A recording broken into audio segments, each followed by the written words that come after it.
Elle est chanteuse, auteure, compositrice et femme de résilience. Comment a-t-elle trouvé sa propre voie dans une famille d'artistes? Comment la maladie a changé son rapport à la vie? Sa rencontre avec Quincy Jones, son nouvel album, L'heure bleue, sortira en 2025. Pourquoi chanter en français aujourd'hui? Écouter des parcours inspirants, c'est apprendre autrement. Alors laissez-vous inspirer. Bonjour Fanny. Bonjour. Je suis super contente d'être avec toi aujourd'hui. Merci. En plus, on est dans les locaux donc, de Synergie Plus, donc un de mes partenaires avec PAC Entreprise, le One Stop Shop des entreprises à Genève. Et je ne vais pas te demander de te présenter, c'est moi qui vais le faire. Wow. Ok. Très bien. Je suis prête. Et j'aime bien démarrer par une petite citation. Et donc, pour toi, j'ai trouvé « La musique peut changer le monde parce qu'elle peut changer les gens ». C'est de Bono, évidemment de U2, et je trouvais qu'elle te correspondait assez bien. Waouh. C'est gentil, oui, ça me parle. Tu es une artiste dans l'âme, une femme de passion et de résilience, chanteuse, compositrice, auteure. Tu n'as jamais suivi un chemin tout tracé. Tu l'as dessiné toi-même, note après note. La musique coule dans tes veines et ton parcours ne se résume pas à une histoire d'héritage. De tes formations en musique pour perfectionner ton art et de ta rencontre décisive avec un fameux guitariste à Montreux, tu as construit ta voix et ta place dans un monde artistique et avec détermination. Mais ton histoire va bien au-delà de la musique. Tu as affronté des épreuves qui t'ont révélé à toi-même, notamment un cancer en 2018, un combat qui t'a permis d'ouvrir les yeux sur l'essentiel et de transmettre ton expérience à travers l'écriture et l'engagement. Aujourd'hui, tu continues d'innover, de te réinventer, avec un nouvel album, notamment L'heure bleue, qui est prévu en 2025. Tu es une femme d'émotion, de liberté et de profondeur. Et cet épisode promet d'être aussi vibrant qu'inspirant. Fanny, bienvenue dans Parcours Inspirant. Ah bah dis donc. Quelle intro. Ça commence fort, c'est bien. Merci pour tous ces mots. Waouh, merci pour tous ces mots, c'est fort. Ravie que ça me touche. Je sais, je suis gênée du coup. Ah mais non. Comme tu le sais, le concept, c'est de remonter le fil du temps et pour comprendre la femme que tu es aujourd'hui. Oui. Et j'aimerais qu'on attaque par comment était la petite Fanny autour des 10 ans. Ah bah, la petite Fanny autour des 10 ans, elle adorait improviser, faire n'importe quoi sur le piano. Elle vivait dans son monde. Je crois que j'étais assez facile. On pouvait me trimballer à droite à gauche. J'étais contente, je suis assez curieuse. Ouais, je crois que j'étais une enfant assez facile, mais qui commençait vraiment à être déjà très très petite, attirée par le milieu du spectacle, parce qu'évidemment que je me suis retrouvée dans les coulisses plusieurs fois à attendre que mon père sorte de scène. Et ça, c'est vrai que ça m'a tout de suite, enfin voilà, ça m'a donné le virus. Je rêvais de ça, je rêvais de scène, je rêvais de partager. Voilà, je trouvais ça merveilleux. C'est un monde magique. Et d'ailleurs, je crois que c'est bien pour ça que j'ai toujours pas grandi. Je crois que j'aime bien rester enfant quelque part et puis continuer à rêver. Et puis tout ce qui est la musique, le spectacle aussi, c'est l'ordre de la magie. Mmh. Et tu te souviens peut-être un souvenir particulier? Oui, bah en fait, quand je suivais mon père de temps en temps, bah, c'est vrai que quand il y avait les fins de spectacle, évidemment, il se faisait applaudisser, il se faisait applaudir, il faisait des rentrées, des sorties, des rentrées, des sorties. Comme il faisait 2 heures de show, là, je me rappelle qu'il avait chaud, qu'il dégoulinait de transpiration, parce qu'en plus, c'était des one-man shows, donc il se donnait comme un fou pendant 2 heures. Et moi, je le regardais comme ça, puis il faisait des allers-retours, puis il faisait un petit bisou sur le crâne comme ça, et je sentais cette puissance artistique. Je l'admirais, quoi, je trouvais ça fou. Donc ça m'a marqué, Et je voyais tous ces gens l'applaudir, et j'étais fière de lui, et je trouvais ça magnifique. Ouais. Je crois qu'à l'école, c'était un petit peu compliqué, parce que d'être la fille c'était pas simple. Oui, bah, c'est vrai que quand on est jeune, les enfants, les uns envers les autres, sont parfois un peu plus durs, ne se rendent pas compte. Et c'est vrai que, oui, mon père était au top de sa carrière. Et c'est vrai que quand j'allais à l'école, souvent, les enfants avaient tendance à parler beaucoup, tu vois, à dire souvent ah ouais, ton père était à la télé, ah ton père il fait ci, ton père il fait ça. Et c'est vrai que avec souvent ce côté un petit peu, je dirais, pas méchant, mais je pense qu'il y avait une forme peut-être de jalousie, je sais pas, on se rend pas compte quand on est enfant. Et c'est vrai que moi je comprenais pas pourquoi ça prenait cette tournure-là. Et, et donc du coup, je me faisais toute petite et je faisais en sorte que tout se passe bien. Je détestais le conflit et je faisais en sorte qu'on m'aime bien et que ça se passe bien. Donc oui, l'école, ça n'a pas été très facile pour moi. J'avais une forme de repli un peu Mhm. et puis de faire ce qu'on me demandait de faire pour être sûr qu'on m'aime quelque part. Et justement, à cet âge-là, on développe aussi pas mal de... On se construit On se beaucoup. construit, la confiance en soi. La Donc, ça n'a confiance pas en été soi. simple. Ouais, exactement. C'est quelque chose, bon, je pense que il n'y a pas beaucoup de gens qui ont une énorme confiance en eux. Je pense que c'est normal de ne pas avoir complètement confiance en soi à 100 000%, mais c'est ce qu'on essaye de travailler au quotidien avec soi-même, c'est de se dire non, on a confiance en ce qu'on est, ce qu'on veut faire. Voilà, ce qui est important, c'est se être et puis faire aussi. C'est surtout être d'abord et puis être, s'aimer soi. Et je pense que c'est un travail qui dure toute une vie. Et voilà, c'est important. Alors effectivement, en fonction des parcours, il y a des confiances qui sont un peu plus difficiles Mhm. à acquérir, mais j'y travaille. J'y travaille. Et en même temps, j'ai eu une enfance magnifique, hein. Donc, Et je crois que la nature faisait partie intégrante de ton environnement. oui, bien sûr. Ouais, ouais, énormément. Et les chevaux aussi. Les chevaux, c'est aussi une passion pour moi. Euh, et en fait, c'était là-bas que j'étais heureuse. C'était soit en train de prendre un micro et me prendre pour Marie Carré, euh, soit c'était juste être avec des chevaux autour de moi et m'occuper d'eux, les monter. Voilà, je me sentais en sécurité. Il y a cette force chez cet animal qui est cette force tranquille qui nous apaise énormément. En tout cas, je pense d'ailleurs aujourd'hui qu'on fait beaucoup d'équithérapie Mhm. et je vois bien les bénéfices que ça peut avoir sur le moral des gens, sur ce que ça peut libérer. Et moi, j'ai trouvé ça en eux très, très rapidement, très, très jeune. Et la musique était aussi assez présente à Oui, cette oui. époque-là Oui, déjà. oui. Soit Marie Carré, hein, non. Non, soit oui, effectivement, je pianotais, je testais des choses, je chantais, j'imitais les grandes chanteuses qui m'ont inspirée. Moi, j'ai été élevée avec le jazz, dans Ella Fitzgerald, etc. Donc, ça se jonglait entre la musique et les chevaux. Et assez tôt, tu te diriges vers une école de musique pour accélérer un petit peu cet apprentissage. Oui, mais j'ai eu mon bac, j'ai commencé à faire l'école normale de musique à Paris. Entre-temps, je faisais de temps en temps des petits summer camps, mais à l'étranger, justement, pendant l'été, de musique. Mais c'est vrai que très, très rapidement, je crois que j'ai fait un blocage un peu avec l'école. Donc, le fait de me remettre dans une école, j'étais pas très, très à l'aise avec ça. J'avais envie de vivre, j'avais envie de faire plein de trucs. Donc, j'avais envie de bouger aussi de la ville dans laquelle dans laquelle j'ai grandi. J'étais à Paris et j'ai pris un train pour la Suisse et on y allait déjà depuis tout petit. Et je me suis dit, tiens, je vais aller voir un peu ce qui se passe là-bas. J'ai envie de changer d'air. Et c'est comme ça que tout a commencé et que je suis toujours là d'ailleurs, en faisant des allers-retours à Paris, mais je suis très heureuse en Suisse. Mais ce pays m'a accueilli les bras ouverts et voilà, j'ai plein de choses magnifiques qui me sont arrivées, avec des obstacles aussi, mais voilà, j'ai l'impression d'être enfin moi-même, quelque part. Mais la Suisse, t'as pris un train. C'est quoi, t'as pris le premier train pour arriver? Non, mais j'ai dit à mes parents, écoutez, moi, j'ai pas envie d'être à Paris, j'en ai marre de cette ville, j'ai envie de faire autre chose.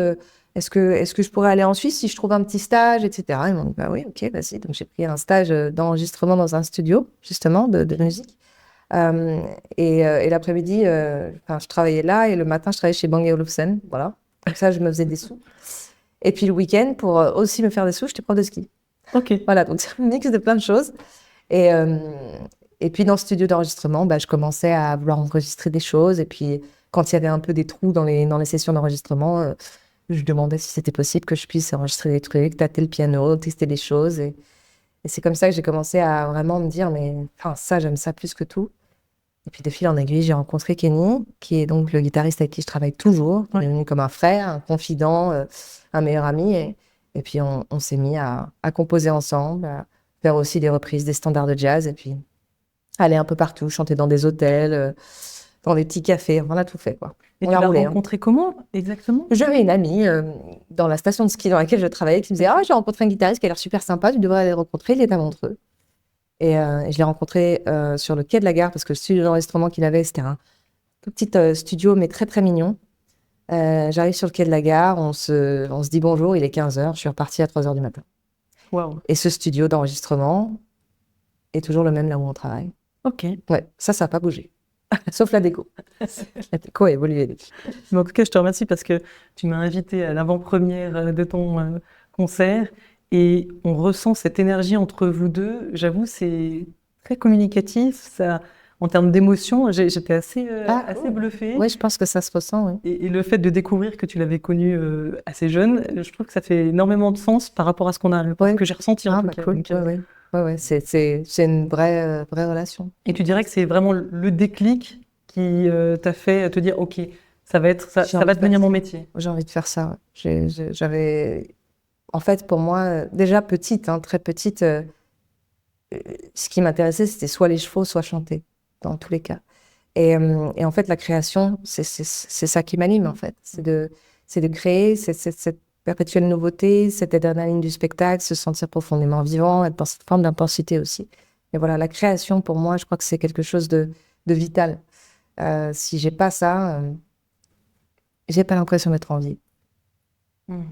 Et les premiers projets que vous avez fait ensemble, c'était quoi? Les premiers projets, on composait des morceaux dans le studio, mais sinon, on faisait des reprises de standards de jazz. Et puis, on allait jouer dans plein de petits cafés, dans des hôtels, des trucs comme ça, quoi. J'ai vraiment débuté en bas de l'échelle, hein. Enfin, je ne prétends pas du tout être arrivée là encore où je veux aller, mais voilà, on a roulé beaucoup. Avec le matériel dans la voiture, on en a fait des kilomètres. Et en 2013, tu participes à l'émission The Voice dans l'équipe de Garou. Est-ce que tu peux nous raconter un peu ce que tu gardes de cette expérience? C'est une expérience. L'émission m'a contactée et puis m'a proposé de la faire. Et moi, voilà, j'aime les expériences, j'aime les challenges. Et j'ai dit oui. Et j'ai rencontré des très belles personnes. J'ai vécu l'expérience, je ne l'oublierai pas. Mais après, voilà, je suis retournée dans ma vie en Suisse et j'ai continué à faire de la musique. En 2013, tu vas lancer un album. Est-ce que tu peux nous raconter un petit peu cette aventure de cet album que tu as autoproduit? Ouais, premier album qui s'appelait Travel, voilà, qu'on a coécrit avec Kenny. Et voilà, je me suis débrouillée pour le réaliser et le produire toute seule. Et dans notre petit studio à Montreux et aussi à Blend Studio qui est basé à Lutry. Et voilà, c'était le premier album. Et donc, il y a cet enthousiasme formidable de se dire: oh, c'est incroyable. Donc, le jour où vous recevez le carton avec les disques dedans. C'est du concret. C'est du concret et une émotion qui est difficile à exprimer, quoi. C'est le premier. Et puis après, c'en est fait que j'ai commencé à faire quelques radios, à en parler, à tourner. C'était chouette. Et pourquoi avoir commencé des albums en anglais? J'ai grandi avec la musique anglo-saxonne, avec le jazz notamment, avec la Fitzgerald. Bon, après, il y avait de la soul music comme Stevie Wonder, puis Ray Charles. Et moi, j'ai grandi avec ça, donc mon oreille s'est vraiment habituée à l'anglais. Et puis en fait, quand j'imitais ces chanteurs et ces chanteuses et les morceaux que j'ai essayé de faire, que j'écoutais en permanence, c'était en anglais. Donc pour moi, c'était très instinctif quand je me mettais au piano de composer dans cette langue-là, en fait. On n'utilise pas du tout sa voix de la même manière en français qu'en anglais. Donc on en parlera plus tard, parce que ça y est, enfin, j'ai un premier album en français, après de longues années où tout était en anglais. Donc voilà, ouais, voilà, ça fait quelque chose quand même, le premier album, on l'oublie pas. Tu te souviens d'une anecdote pour ton premier album? Et je me rappelle que la dernière session de studio, il y a un morceau qui s'appelait You, To You. Et en fait, c'était juste un guitare-voix. Et puis, on termine tout et on réécoute un peu tous les titres. Et puis, il y a une petite fête autour de ça parce que ça y est, on avait terminé toute la séance de studio. Je me rappelle qu'on a pleuré comme des madeleines en se disant: oh là là, c'était fort, quoi. C'était fort, on était fiers de ce qu'on avait fait. J'étais fière d'avoir cet album terminé et que maintenant il allait voir le jour et que j'allais le présenter aux gens. J'étais comme une petite fille. C'est quoi le plus gros challenge pour ton premier album? Je pense que j'avais une forme d'insouciance parce qu'on se rend pas compte, l'industrie musicale, c'est difficile hein, pour faire sa place, pour défendre un projet quand on n'a pas de maison de disques. Faut avoir faim, faut être très déterminé, faut pas lâcher, faut pas abandonner, faut vraiment croire profondément que c'est ta voix, aimer ça déjà passionnément, quoi. Et j'étais dans cette folie de oh, c'est génial, je fais un album, c'est-à-dire que j'avais cette espèce d'insouciance d'être en fait tout était merveilleux, tout était génial, tout était, enfin, je ne pensais pas aux obstacles. Alors qu'aujourd'hui, tu grandis, tu vois que l'industrie musicale est beaucoup plus difficile qu'avant. Et du coup, tu penses à tous ces obstacles-là qui peuvent finalement te mettre des peurs. Ce qui était peut-être bien dans cette époque-là, c'est que j'avais pas peur. Et quels obstacles sont apparus et qui n'étaient pas présents à l'époque? Bah, c'est pas qu'ils n'étaient pas présents, c'est que j'en étais pas consciente, je pensais pas. Donc j'y allais peut-être jour après jour. Et en fait, c'est comme ça qu'il faut vivre. Donc quelque part, voilà, bah, c'est-à-dire que c'est pas facile de défendre un projet quand on n'a pas de maison de disques, quand c'est un milieu où, voilà, pour faire sa place, faut défoncer les portes, faut penser, manger, dormir ce projet sans jamais baisser les bras et puis ne pas baisser les bras quand tout d'un coup les choses se font pas comme tu l'imagines. Et d'ailleurs, les choses ne se font jamais tout à fait comme tu l'imagines. Et c'est là la force de dire bah c'est pas grave et avoir ce lâcher prise et de se dire bon, bah, ça s'est pas passé comme ça, c'est pas grave, c'est un obstacle, c'est juste un détour pour que j'arrive où je dois aller. Donc voilà, il y a eu des coups durs hein, jusqu'à aujourd'hui et je continue à me battre. Mais peut-être que je me mettais peut-être moins de pression. Voilà. Et en termes de commercialisation, ça a été compliqué? Bah, j'ai été trouver un distributeur en Suisse qui s'appelle Discoffice et qui n'existe plus maintenant d'ailleurs. Voilà. Et puis voilà, c'est parti comme ça. J'ai trouvé une petite attachée de presse qui croyait en moi. Puis on a commencé à faire de la radio, à trouver des concerts et à défendre le projet. Okay. Mais voilà, tout était nouveau. Prenait une ampleur extraordinaire, d'aller faire une radio, d'aller parler du projet. Tout était génial, quoi. Tout était génial. Alors, je dis pas que c'est pas génial aujourd'hui, mais je suis consciente que aujourd'hui, il suffit pas de faire une radio et quelques concerts, parce que ça veut dire que les choses vont prendre. Il faut vraiment se battre nuit et jour. Et ensuite, tu as enchaîné avec Arrow. Voilà, un petit EP. Ensuite, encore un album qui s'est appelé Heroes, que là, j'ai fait en partie aux États-Unis. Aux États-Unis, parce que l'histoire, c'est que je me suis fait repérer par Quincy Jones au Montreux Jazz Festival. Un soir de jam. Ça, c'est pas rien. Hein. Ouf, j'oublierai jamais. J'oublierai jamais parce que je me rappelle sortir de la jam et un mec, une armoire à glace qui arrive devant moi. Je dis, oh là là, qu'est-ce qu'il veut celui-là? et le mec me dit, Man, Mr. Quincy Jones wants to see you. Donc, Monsieur Quincy Jones veut vous voir. Et là, je crois vraiment que c'est une blague. Et je lui dis, quoi? Pardon, je n'ai pas compris. Il me dit, non, mais il est juste là-bas, il vous attend. D'accord, ok, bon, bah, super, ok, très bien. Et j'y vais, et là, s'ensuit une très, très belle histoire où il m'a dit des choses que je n'oublierai jamais. Et à chaque fois que j'ai des coups de mou, des coups de down, et paix à son âme d'ailleurs, parce que maintenant, il n'est pas dans les étoiles, il me dit, tu as quelque chose de différent, tu bouges sur scène, tu as une attitude et une voix différente, donc ne lâche jamais. Donc à chaque fois que j'ai des coups de down, je pense à cette phrase que je me dis quand même, Quincy, c'est pas n'importe qui. Et après, il me dit, mais viens aux États-Unis, je vais te présenter à des gens. Et je suis partie aux États-Unis. Et j'ai eu des moments extraordinaires où il me présentait à plein de monde. J'étais là, j'étais sur un nuage, quoi. Et comme quoi, bah voilà, il y a des choses merveilleuses qui se passent et ça veut pas forcément dire que tout est gagné. Donc voilà, la vie, c'est un combat dans tout. Et il faut juste pas oublier de faire les choses passionnément avec cette profonde envie et cette passion qui vous anime. Ça peut, effectivement, parfois, il y a des coups durs. Mais voilà, faut avoir cette folie de dire non mais je lâcherai pas. Est-ce que c'est de l'acharnement? Non, c'est d'être passionné, quoi. Et comment tu dirais que ta musique a évolué au fil de ces albums? Ah bah là, un artiste, il fait qu'évoluer, je pense, parce que voilà, on grandit, on écoute des nouvelles choses, on se perfectionne sur scène, on tente des trucs, on sort de sa zone de confort, on voit que ça c'était pas mal, tiens, c'est cool, tiens, je vais aller explorer là, explorer ci, explorer ça. Et puis on se construit petit à petit. Moi, mon premier album, aujourd'hui, quand je l'écoute, je suis là. Je suis touchée parce que je suis si jeune, là.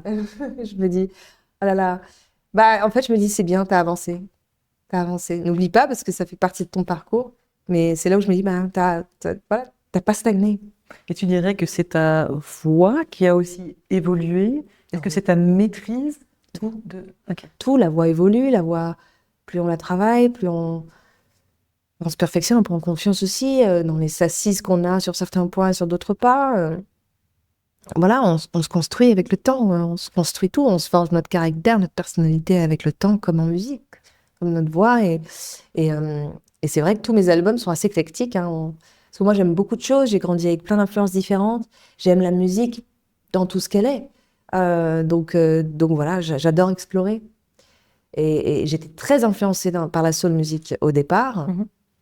Donc le premier album est très soul, puis après il a commencé un petit peu à se popifier, je sais pas si ça se dit, mais et ensuite voilà, de fil en aiguille, j'ai commencé à aiguiser un peu plus mon style. Et est-ce qu'il y a des rencontres qui ont ponctué ces 3 albums qu'on vient d'évoquer, où tu as un souvenir avec quelqu'un qui Quincy Jones, pour moi, ça, c'était le top. Ah oui, je crois que j'oublierai pas. J'ai aussi Marc Lambroso, qui est quelqu'un qui a cru en moi sur l'album qui a suivi Heroes, qui s'appelle The Awakening. Lors de ma maladie, j'ai donc écrit un album. Et j'avais envoyé des maquettes, justement, avec mon premier album, Travel, à ce mec-là, qui s'appelle Marc Lambroso, qui est un producteur-éditeur en France, et qui a un parcours assez épatant, d'ailleurs. Et je lui avais envoyé, puis il m'avait pas vraiment répondu. Enfin, je crois qu'il m'avait dit revenez me voir quand vous avez autre chose. Au moins, il répond, ça c'est bien, parce que la semaine, il y a pas de monde qui répond. Et en fait, je me suis dit, bon, il n'avait pas voulu de moi il y a tant d'années, mais je vais quand même lui renvoyer des choses avec ce nouvel album, enfin, ces nouvelles chansons que j'ai dans le tiroir. Mm-hmm. Et là, il m'a dit, vous êtes à Paris? Je dis non, mais je peux l'être. J'ai pris mon petit train, et il m'a dit, bon, bah, ça a mis du temps, mais je pense qu'on va y aller ensemble. Et là, bah, il me prend sous son aile. Et là, on est allé signer chez Universal avec l'album The Awakening.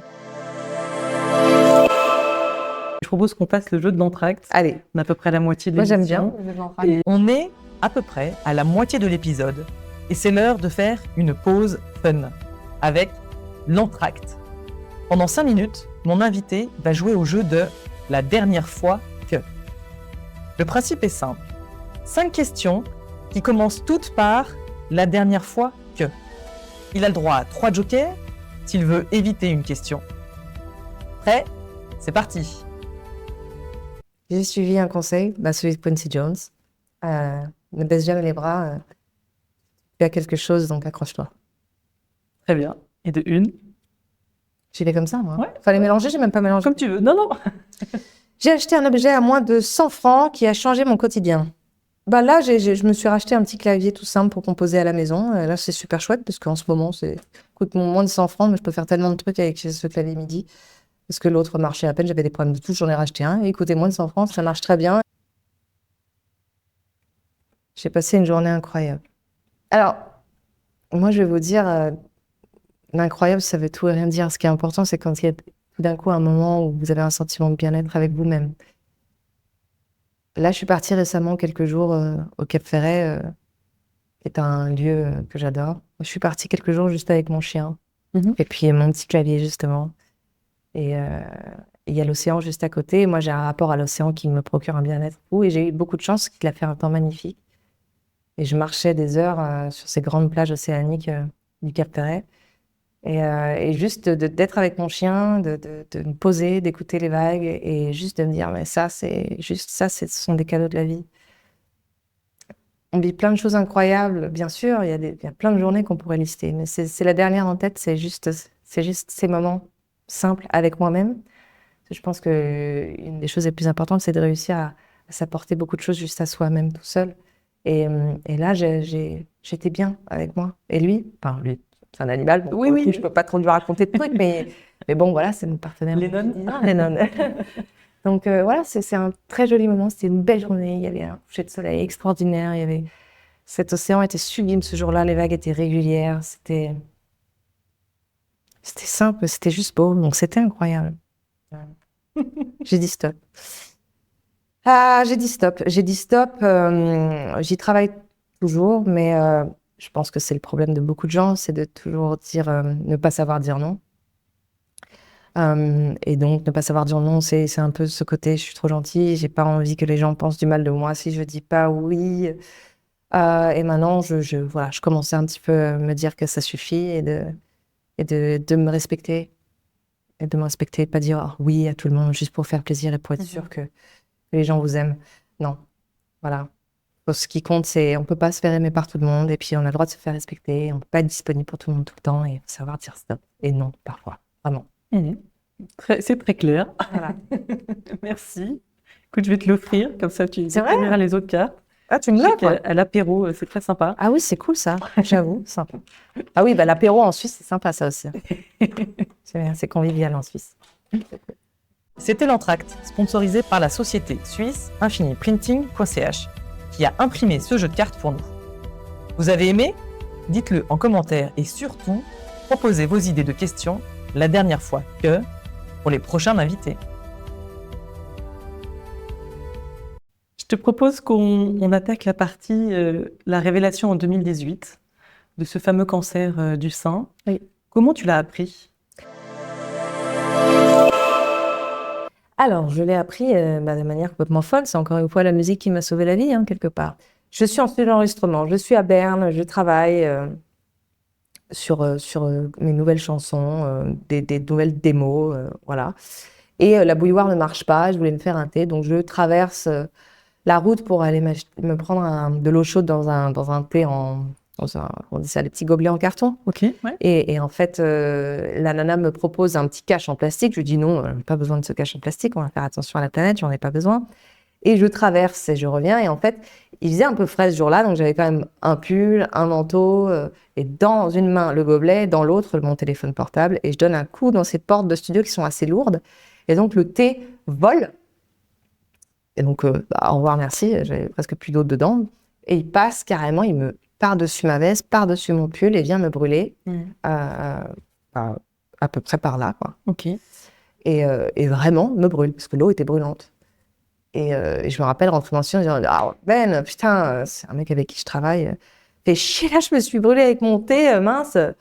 Je dis, mais je me suis vraiment brûlée, quoi. Bon, c'est pas grave, laisse tomber, bref. Et le soir, je vais me coucher. Et vraiment, je me dis, mais je vais avoir une croûte, c'est sûr. Mais donc, du coup, je touche le truc. Et en fait, en touchant le truc, je me rends compte que j'ai juste à côté une petite boule. Je dis, mais c'est bizarre. Là, par contre, j'ai une boule, puis je la tape un peu. Et je me dis, c'est bizarre. Quand j'appuie, j'ai un tout petit peu mal aussi. C'est étrange. Et je me dis, ça doit être un kyste. Mhm. Puis je m'endors, mais je ne sais pas pourquoi. J'ai quand même quelques réflexions avant de m'endormir. Je me dis, je vais quand même appeler ma gynéco demain. Parce qu'il y a un truc que je sens pas. Et à ce moment-là, j'appelle ma gynécologue et elle me dit, ah oui, tu as un petit truc, oui, d'accord. Je dis, bah oui, j'aimerais bien faire une échographie, voilà, pour vérifier, quoi. Elle me dit, bah oui, bien sûr. Et j'appelle le centre d'imagerie de Montreux. J'étais en studio d'ailleurs pendant ces jours-là. Et puis la nana me dit, écoutez, on a une place dans 3 semaines. Et là, je lui dis, écoutez, madame, non, j'ai un truc dans le sein, je sens qu'il y a quelque chose de bizarre. 3 semaines, je pense que c'est trop long. Et c'est vraiment mon intuition qui parle. Wow. Et elle me dit, ah oui, d'accord. Ok, demain 11h. Comme quoi, il faut oser pousser dans la vie. Hein. Et ben voilà. De fil en aiguille, évidemment. Échographie, s'ensuit un IRM et s'ensuit une ponction. Et le verdict tombe le 4 décembre 2018. J'apprends que j'ai un cancer du sein. Tu as qualifié ce coup dur, hein, évidemment, comme un warning sur la vie.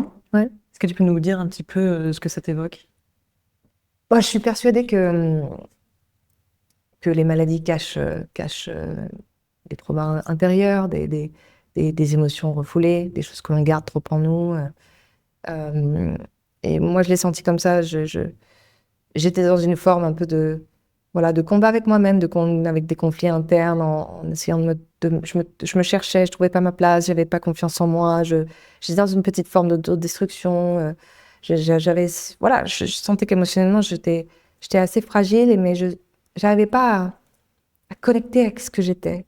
Et c'est vrai que cette épreuve-là, même si aujourd'hui je continue à travailler sur moi, sur plein de choses, j'ai eu profondément confiance en moi que j'allais gagner et que j'allais vaincre ce cancer. Et du coup, j'ai beaucoup appris parce que vous vous retrouvez face à vous-même. C'est déstabilisant. C'est tout d'un coup, on ne sait pas si demain on sera là ou pas. Mais je me suis dit, il n'y a pas moyen que je pense à ça en fait. Moi qui étais un peu en train de flotter dans la vie, un jour je l'aimais, un jour je l'aimais pas. Là, tout d'un coup, putain, je voulais m'accrocher à la vie plus que tout. Et je me suis dit, mais non, il n'y a pas moyen que je parte de cette planète, quoi. Et, j'ai eu profondément confiance en ma guérison. Alors que je n'avais pas confiance en moi du tout. J'étais vraiment un peu cette jeune femme un peu perdue, quoi. Pourtant, tu avais eu tes albums, tu vivais ta passion. Oui, mais voilà, la vie, ça regroupe plein de choses. Qu'est-ce qui faisait que finalement il y avait ce warning qui s'est allumé et qu'avant finalement il y avait ce manque de confiance en soi, alors que oui, tu as eu des succès avec tes albums Succès, c'est un grand mot. Non, je crois pas que j'ai eu des succès. La situation te convenait pas en termes de rayonnance. Non, je pense que peut-être que il y avait peut-être une forme de fuite. Je courais après moi-même, j'en sais rien. J'étais pas ancrée. Je savais que j'aimais la musique, mais je pense que je ne savais pas encore où aller. J'étais un peu dans tous les sens. Même émotionnellement, on a tous nos problèmes, nos petits soucis à l'intérieur de nous-mêmes. Parfois, on veut pas les voir. Peut-être que je voulais juste pas aller regarder certaines choses chez moi et voir vraiment la femme que j'étais ou ce que j'étais. Peut-être que j'étais en fuite de certaines choses, alors que le cancer m'a vraiment appris, en fait, à regarder la vie d'un autre angle et puis à regarder à l'intérieur de moi-même. Et ce travail-là, il se continue à se faire. Mais ça m'a ouvert les yeux. Tu dis que c'est une forme d'investissement en soi. Oui, je pense que c'est... Après, chacun voit la vie comme il l'entend. Maintenant, la vie, pour moi, ça fait partie de ça aussi. C'est connaître ce que l'on est pour se rapprocher de ce que l'on est. Essayer de se rapprocher de cette sérénité, de ce truc où vous savez que vous êtes à votre place, que vous savez que une forme de quelque chose de paisible à l'intérieur de vous-même qui, je pense, prend du temps à se trouver. Moi, je sais que j'ai cette quête-là.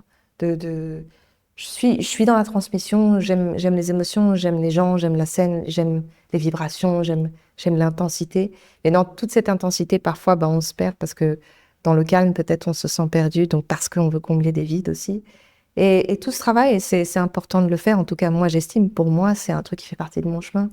Et c'est des choses que j'ai envie de transmettre dans ma musique, parce que je sais qu'on a tous des parts en nous d'ombre, sombres aussi, et aussi tous, on a en nous beaucoup de lumière, et parfois on ne sait pas quelles sont les petites choses à aller tirer en nous pour aller vers cette lumière-là.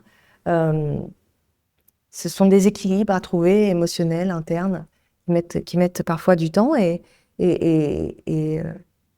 moi, le fait d'être tombée malade m'a fait commencer tout ce travail-là. Et du coup, ça me fait du bien. J'accepte tout ce travail-là. Je suis vachement moins dure aussi avec moi-même. Et qu'est-ce qui t'a aidé à cette période-là? Je suis ouverte beaucoup à la méditation, au yoga, à tout ce qui était spirituel. C'est quelque chose que je ne sais pas qui y a au-dessus de nous, mais je crois qu'il y a quand même un grand architecte qui est l'univers, qui fait les choses pour vous, si vous en êtes conscient et que vous êtes aligné avec ce que vous voulez faire, et si vous y croyez, si vous êtes dans quelque chose de positif, avec la loi de l'attraction, toutes ces choses-là, j'y crois, vraiment j'y crois. Maintenant, c'est pas tous les jours qu'on peut avoir le moral et péter le feu, quoi. 365 jours, super, etc. Non, je pense pas. Je pense que il faut se donner les moyens d'aller bien, de poursuivre ses rêves et d'oser donner des coups de volant dans la vie. On est animé par beaucoup de peurs. Il y a beaucoup de choses qui peuvent parfois vous empêcher d'être. Et je parle pas nécessairement de faire. Hein. Moi, je parle vraiment de l'être et juste être. je pense que c'est ça le plus difficile, c'est de nous enlever toutes ces peurs qu'on peut avoir et justement aller les traverser, aller les vivre, donner des coups de volant, vivre cette vie au maximum. Je trouve assez cool parce que pendant cette période, tu as aussi sorti justement, voilà, une BD Ouais. dans cet esprit de transmission, Oui. face au vent, Fearless.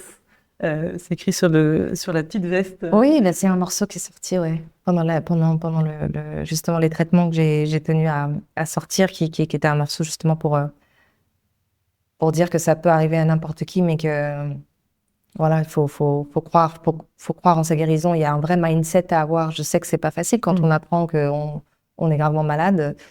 C'est difficile de se relever.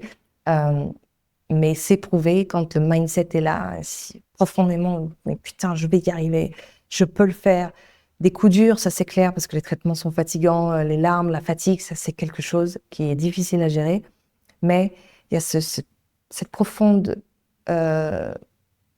envie de se dire, je vais y arriver. Et c'est comme dans tout. Et ce morceau, il est là pour ça. Et comment tu as eu l'idée de sortir une BD? Franchement, je savais qu'il y avait quelques maisons d'édition qui s'intéressaient au fait que je fasse un livre. Et puis j'ai commencé, et puis je me suis dit, mais c'est bizarre. Là, j'ai écouté mon intuition, je me suis dit, je sais pas pourquoi, mais il y a déjà eu plein de livres là-dessus. Par contre, la bande dessinée, il n'y a pas eu, quoi. Et je trouve que ça dédramatise. C'est déjà un sujet qui peut être un petit peu lourd. Et moi, j'ai envie de mettre de la légèreté là-dedans. Je pense que c'est dans l'humour, c'est dans tout ça que c'est une arme, c'est une force, l'humour. Je me suis dit que voilà, c'est une nouvelle manière de partager les choses avec humour, légèreté et les dessins. On y voit aussi toutes les émotions parce que par les dessins, c'est super, quoi. Tout est transmis par. En plus, Cyril Pisapia dessine absolument, merveilleusement bien. Et quand elle m'a envoyé les premiers tableaux, je trouve ça génial, quoi. Là, c'est fou, quoi. On sent l'émotion. Voilà, des larmes, tout ça. Mais comme on peut tout d'un coup, je sais pas, moi, voir à un moment donné, je sais pas. Voilà, quand je parlais de l'océan. C'est visuel, ouais, c'est chouette. C'est fou, d'un moment incroyable. Il y a quelques jours, c'est exactement ça. Seulement que j'ai les cheveux longs maintenant.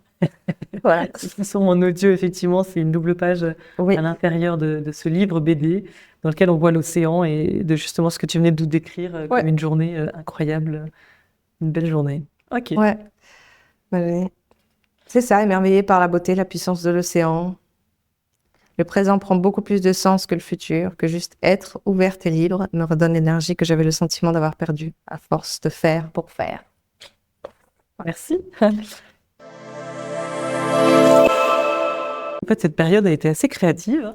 Tu as écrit aussi donc un album Awakening. Est-ce que tu peux nous raconter un petit peu La musique, ça a été une thérapie. Donc, Anne m'a sauvé la vie parce que ça s'est passé en studio et que cette porte très très lourde a fait que ce thé a valsé et vient me brûler le sein.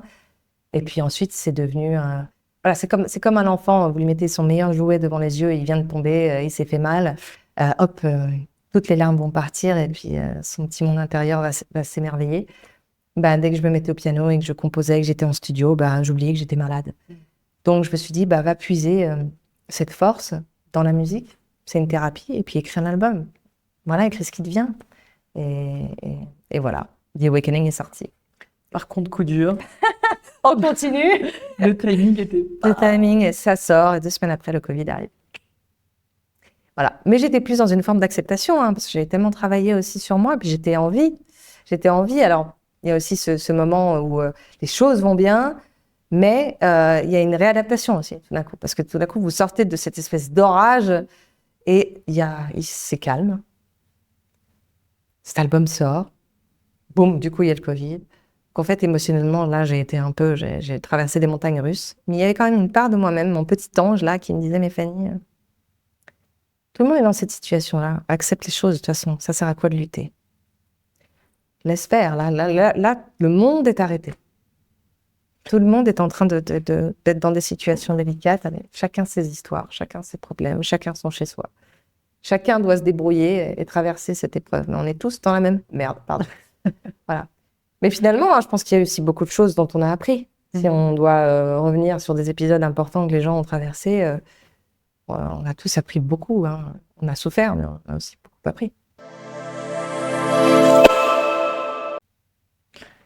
Et ensuite, qu'est-ce qui s'est passé? Je me suis un peu éloignée de la musique parce que c'est vrai que l'album, du coup, n'a pas pu vivre comme j'aurais pensé. Et je me suis dit, bah, il faut que de toute façon, que tu avances, tu fasses, pardon, ne baisse pas les bras, toujours. Continue à être dans la création et dans la transmission. Je pense que c'est vraiment quelque chose que j'ai envie de faire, en tout cas, parce que je traverse, si ça peut parler aux gens et les aider, voilà. Et puis, j'ai donc sorti cette bande dessinée. Et après, je me suis dit, bon, il y a vraiment quelqu'un qui me manque très, très fort là. Il y en a une qui me manque terriblement. Comme une relation d'amour à la musique. Et je me suis dit, bon, il faut que je revienne vers elle. Elle me manque. Et c'est en me détachant un peu d'elle que je me suis rendu compte clairement que je ne pouvais pas me détacher d'elle trop longtemps. Et c'est là où j'ai réécrit. J'ai commencé à écrire des morceaux en anglais, deux morceaux en français, j'essayais. Je me remettais à l'anglais, je jonglais un peu entre les deux. Et puis à force bon, la création appelle la création. Et j'avais quand même ce truc à l'intérieur de moi, me disant, allez, le français, vas-y, vas-y, vas-y. Ça faisait des années qu'on me le disait, mais ça faisait des années que j'étais là, non, mais je n'ai pas envie. Mais là, ça venait tout seul un peu à moi. J'ai dit, tiens, ça venait un peu instinctivement. Je faisais du blabla du yaourt en français. Oui, ça existe. Et puis petit à petit, bah voilà, j'ai commencé à écrire ces morceaux et à trouver, à aiguiser mon style, à tiens, mais qu'est-ce que tu as envie de dire? Qu'est-ce que tu as envie de. Voilà. Et pourquoi ça s'appelle l'heure bleue? Parce que l'heure bleue, c'est une heure de la journée que j'apprécie beaucoup. C'est une heure qui est particulière parce qu'elle est très courte. Elle est juste après le coucher de soleil, ça dure entre 15 et 20 minutes quelque part. Et c'est aussi le matin, juste avant que le soleil arrive. Donc elle est 2 fois dans la journée, à des moments soit très tôt, soit à cette belle heure où on se dit, tiens, soit il y a un apéro qui démarre, soit il y a juste cet instant magnifique où il y a toujours des lumières extraordinaires, soit c'est sombre. C'est une heure un peu ambiguë comme ça, où j'ai l'impression que les émotions peuvent vraiment s'entrelacer. Il peut y avoir des émotions très positives, comme une forme de recueillement avec ce moment suspendu de 15 à 20 minutes. Elle attire, elle est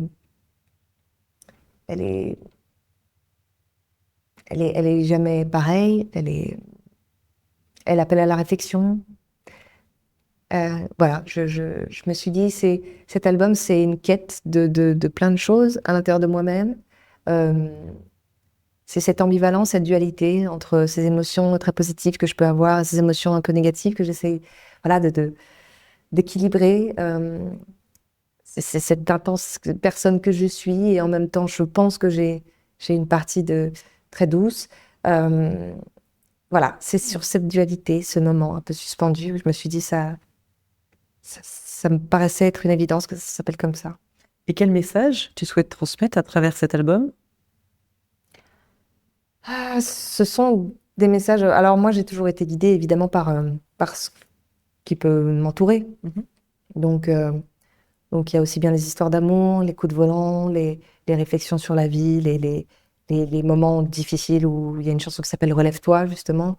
Enfin voilà, c'est un mix de plein de choses qui sont évidemment sur l'être, ses émotions, ce qu'il fait, ce qu'il vibre, et les moments difficiles. Et dans l'établissement de cet album, donc en français, quelle a été la plus grosse difficulté pour toi?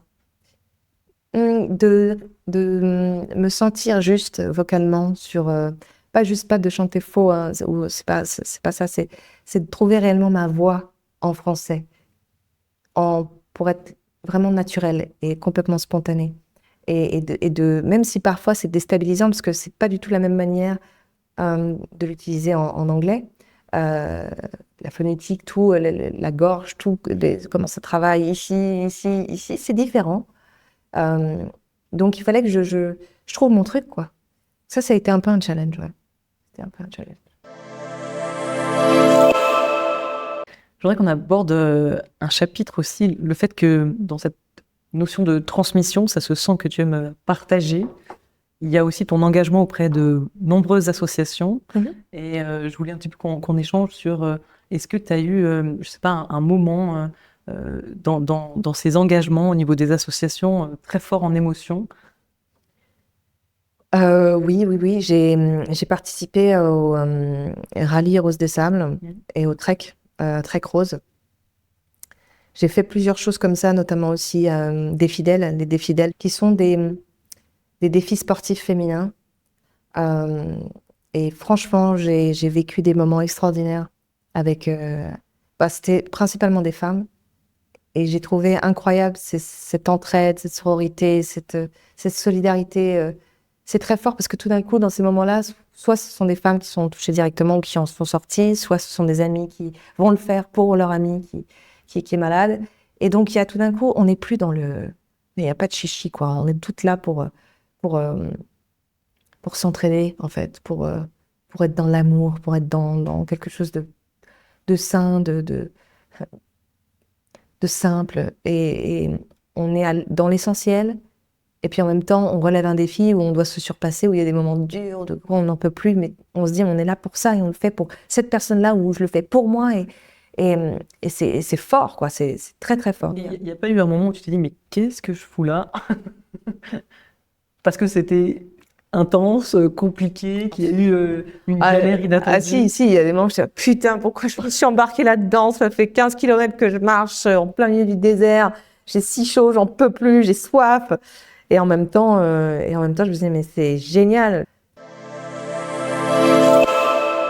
Alors, il se trouve qu'on a le même âge. On est toutes les deux de 86. Oui. Tu es née quel mois? Là, en avril, c'est le signe. Bélier, c'est beau ça. C'est des beaux signes, ça. Et en termes de transmission, c'est vrai qu'à aujourd'hui, on parle beaucoup d'enfants, maternité ou autre. Aujourd'hui, tu n'as pas d'enfants. Non. Ça se sent que tu aimes transmettre au niveau que ce soit l'écriture, la musique. Évidemment, il y a tellement d'émotions et de messages que tu transmets quelque part. Avec des enfants, ce serait une suite. En fait, moi, j'ai assez envie de faire confiance à l'univers. C'est-à-dire que pendant de très, très nombreuses années, j'avais pas envie d'avoir d'enfants. Parce que j'aimais ma liberté, j'avais la musique, et puis peut-être que je m'en sentais peut-être pas capable. Il y avait plein de petites choses qui devaient peut-être certainement refouler. La transmission, oui, je sens bien parce que je vois bien ma sœur avec ses enfants et je trouve ça merveilleux. J'adore m'occuper d'eux. Maintenant, je trouve qu'on est dans une société qui est quand même très particulière. Le monde est dur. La planète va pas bien. Bon, elle s'en remettra toujours, hein, mais je trouve qu'on est quand même... là, nous, les humains, en ce moment, on est quand même compliqués. Hein. Donc, je me dis, mais alors, un enfant dans ce monde, oh là là. Et en même temps, je me dis que l'idée, c'est aussi de lui donner des ailes pour qu'il soit bien et de le protéger au maximum pour qu'il puisse avoir les cartes en main pour pouvoir être assez fort et puis affronter ce monde-là. Je me mets pas de pression. Si ça doit m'arriver, ça m'arrivera. Après, oui, j'ai une part de moi-même qui oui, a envie de transmettre, c'est sûr. Mais je ne force pas les choses et je laisse notre grand architecte de l'univers faire le travail s'il faut. J'adore cette notion d'architecte de l'univers. Oui. J'ai piqué ça d'un ami à moi. Ah, j'aime beaucoup. Mais j'aime beaucoup ça aussi. Je trouve l'architecte, c'est très joli comme image, ouais. Je te propose qu'on attaque les 3 instants signature. Ok. Il y a la fameuse baguette magique qui appartenait à ma fille. Oui, je m'en doute. Tu l'as gardée, c'est bien. Et elle a plus le... Ah non, j'ai enlevé, ça fait ling, ling, ling toutes les 2 secondes et j'avoue, ça me... J'aurais bien voulu que ça... Alors, trop chiant.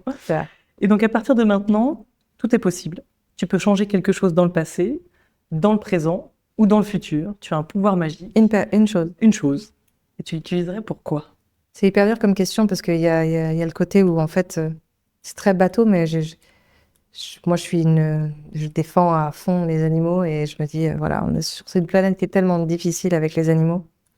On est dans un monde de tarés, voilà. Si j'avais cette baguette-là, ce serait que ce monde s'améliore. Mais en fait, je sais que c'est pas possible, donc c'est mon petit côté pessimiste là-dessus. Non, mais dans le futur, mais que je fasse plein de tournées et que voilà, qu'avec cet album, je puisse faire de la scène et transmettre tout ce que j'ai au fond de moi-même et qu'on puisse vivre, voilà, plein d'émotions ensemble avec cet album et les autres à venir. Voilà, ding! Allez. C'est bien parti pour. Moi, j'en ai eu beaucoup en t'écoutant, ce que j'ai trouvé assez très fort.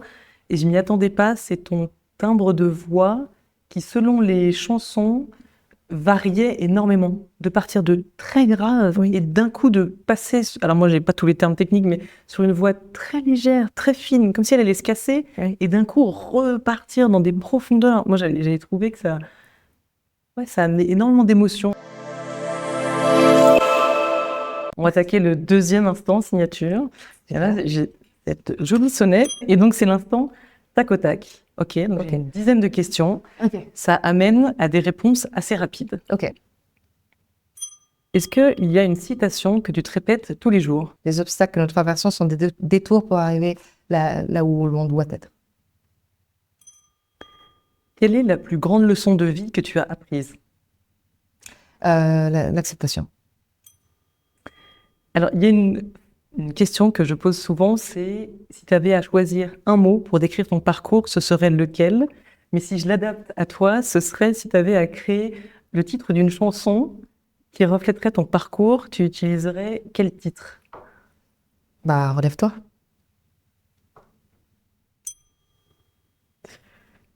Quel est ton plus gros regret? C'est difficile ta question. Hein. Très dur. J'en ai pas. C'est aussi une forme de réponse. J'en ai pas. J'accepte le parcours que j'ai fait jusqu'aujourd'hui. C'est que ça devait se passer comme ça.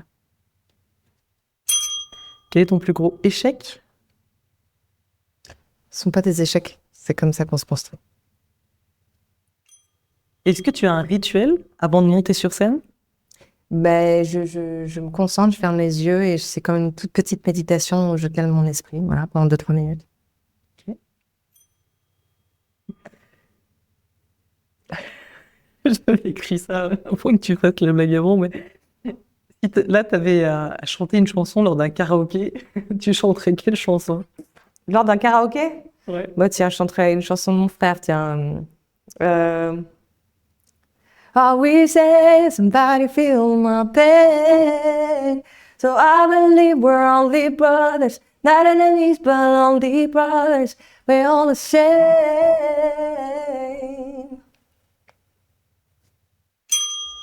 Une très belle réponse. Quel a été ton plus gros coup de bol? On m'a sauvé la vie parce que si je m'en étais pas rendu compte, 2 mois après, j'étais morte. Ah oui, 2 mois seulement? Oui, c'était un cancer très, très, très agressif. Il avait une vitesse de 80% de vitesse de prolifération. Donc, si je m'étais pas brûlée avec un thé, donc j'ai continué à boire du thé toute ma vie.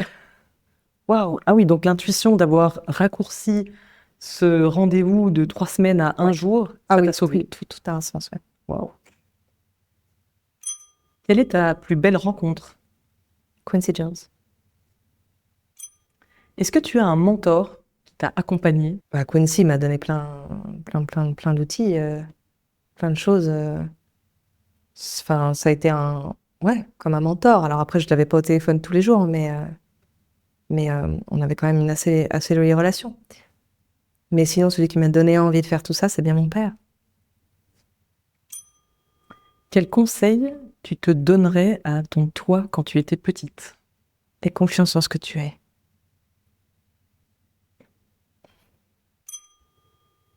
Quel conseil tu donnerais à quelqu'un qui voudrait se lancer dans la musique? Alors accrochez-vous. Non, il faut du travail, du talent et de la détermination. Et surtout de la détermination. Parce que c'est un métier difficile. Donc il faut avoir une niaque et une rage. Même quand il y a beaucoup, beaucoup de coups durs. Bah, voilà, il faut pas lâcher. Il faut de la niaque et il faut de la détermination. C'est pas un parcours facile, mais tout le monde peut y arriver. Tu te vois où dans 10 ans? Dans 10 ans, je me vois avec une très belle tournée, possiblement un enfant, une jolie petite maison, un petit havre de paix, là où il y a du soleil et la mer. Et puis, voilà, voyager et avoir plein de jolis projets. Mais je sais que la Suisse, par contre, je suis profondément attachée et je trouve que c'est un super socle d'être ici. Il reste la dernière minute. C'est la minute inspirante. C'est le dernier instant. Oh là là. Donc, je vais démarrer un minuteur. Et tu as maximum 1 minute. Donc, ça peut être moins. Hein. OK. C'est parti? Donc, moment inspirant, j'ai 57 secondes pour vous dire à quel point la vie, elle est remplie de hauts et de bas, mais c'est ce qui la rend aussi passionnante et vibrante. N'ayez pas peur de donner des coups de volant dans vos vies. Écoutez votre petite voix intérieure, c'est extrêmement cliché, mais elle a beaucoup de choses à vous dire quand on se connecte à elle. Et soyez fous, soyez fous. Avoir une part de folie, c'est se permettre d'accéder à des portes qu'on n'imagine pas, et puis à accéder à certains rêves, à y aller. Personne ne doit vous arrêter. Et la personne la plus importante pour vous, ça doit être vous-même. Voilà. Merci. Merci beaucoup, Fanny. Merci pour tout ce partage. Je vous en prie. C'était très chouette. Merci beaucoup. Merci. Et j'invite donc tous nos auditeurs à réagir, bien sûr, sur ton parcours et qu'ils n'hésitent pas à nous partager un petit peu leurs ressentis et les émotions qu'ils ont eues. Voilà. Merci beaucoup. Merci. Si vous êtes encore avec moi, c'est que cet épisode vous a plu. Alors, avant qu'on se quitte, j'ai 2 petits services à vous demander. 1, abonnez-vous, ça m'aide énormément à pouvoir continuer cette aventure. 2, partagez cet épisode. Parlez-en autour de vous. Une histoire partagée, c'est une inspiration qui voyage. Merci beaucoup pour votre soutien et surtout, restez curieux car chaque parcours a une leçon à offrir. À très vite pour une nouvelle dose d'inspiration.